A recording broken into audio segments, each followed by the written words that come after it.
Yun, good morning mga kaibon, no? May darating po tayong bisita ngayong umaga. Si Sir Will Natix Gayares. Ipipick up niya dito yung mga ibon na napanalunan nila, no? Mga taga Manila kasi yung mga nanalo eh. Kaya yun, isasabihin niya na yung iba. Yun, abangan natin siya mga kaibon.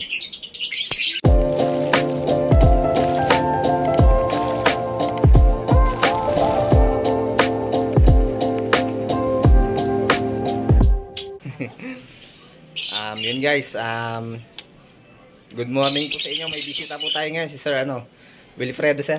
Wilfred. Yun, Bacoor, Pombak, Cavite. Yun, ang layo pa pinanggalingan ni Sir, no? Anong oras ang biyahe? Yun, kukunin niyo yung mga ibon dito guys. Yung mga napanalunan, yung mga taga Manila, tsaka siya. Yung napanalunan niya, no? Tapos may dala rin siyang ibon. Galing siya kay Sir, kay Sir Rolando Dungo. Yun, hindi niya naabutan doon si Sir. Kaya baji mo na binigay. Yun. Shoutout, Sir. Shoutout. Kay sino ba yun? Kay Patrick, kay Anthony, kay Darwin, yun. Mga parapon na pasabay. Yun. Ako ay layo pa ng pinanggalingan niya. Pasabay nila sa akin. Yun. Nakakarating po sa inyo mga ibon. Yun, yun lang po, mga kaibon. 2 hours later. Yung guys, paalis na si Sir Wilfred. Yun. Dadaan niya na rin yung mga ibon sa sa kay Sir Darwin Lerona, kay Sir Reynan Ponce, tsaka kay Sir Anthony Panelo. Ito yung mga ibon. Yan, tsaka yun. Tapos may dalang ibon si Sir sa atin, no? Papakita ko sa inyo mamaya. Napakaganda. Deep bird mula kay Sir Rolando Dungo. Dinaanan niya. Yun. Maraming salamat, Sir. Yun mga kaibon, nakaalis na rin si Sir Will Natix Gayares. Yun, hindi natin siya masyado nakasikaso, no? Nagkwentuhan na kami sandali, tapos kumain. Yun, umalis na rin siya kasi medyo masama yung panahon.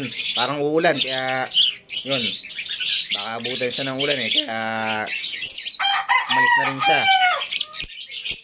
Tapos, yun, napagkwentuhan lang kami ng sandali, no? Siguro mga 1 oras lang siya nagtagal dito. Yun. Doon sa mga nanalo po ng natin, yun, congrats po sa inyong lahat, no? Sa mga ibon na napanalunan nyo. Yun, sa wakas nakuha na rin yung mga ibon nila. Kay Sir Reynan Ponce, Sir Darwin Lerona, at kay Sir Anthony Panelo. Yun, sa mga nanalo sa raffle natin. Siyempre, kay Sir Will Natix Gayares, no? Yun, maraming salamat po sa inyo. Guys, ito yung binigay sa akin ni Sir Rolando Dungo. Yung dinaanan ni Sir, ni Sir Will Natix Gayares, no? Yun, Euroline Baji. Napakaganda. Hindi ko na-expect na bibigyan tayo ng ganito. Yan guys, napakaganda. Yun, maraming salamat kay Sir Rolando Dungo. Yun, taga Pampanga din si Sir Rolando, no? Kabalen din siya. Yun, maraming salamat po. Tsaka kay Sir Will Natix Gayares sa paghatid ng ibon. Napakaganda. So yun guys, nakalis na nga si Sir Will Natix Gayares.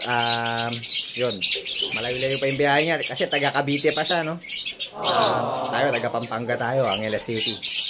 Yun, maraming salamat kay Sir Will Natix Gayares sa pagbisita at sa pagkuha ng mga napanalunan nilang ibon.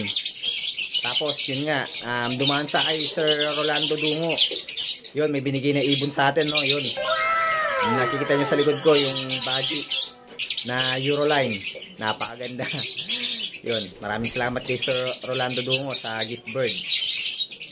So, yun lang guys, no? Hindi ko siya masyadong nakasikaso yun, medyo busy din, no? Hindi mo tayo masyadong yung sura natin, ganito pa. So yun lang guys, nag-aabang din kasi ako ng kalapati ngayon. Ang release ng kalapati natin sa Isabela. Yun, wala pa rin hanggang ngayon, magka-cut-off na. Yun, no? Cut-off na yata, hindi ko lang alam, no? Alas 12 pasado na, cut-off na. Wala pa yung mga kalapati natin, nakatop na naman sila. So yun guys, update ko na lang kayo mamaya pag nakarating yung mga kalapati natin. Hanggang dito na lang yung vlog natin. Yun, maraming salamat po sa inyo lahat. Ingat and God bless mga kaibon, mga kalapatid.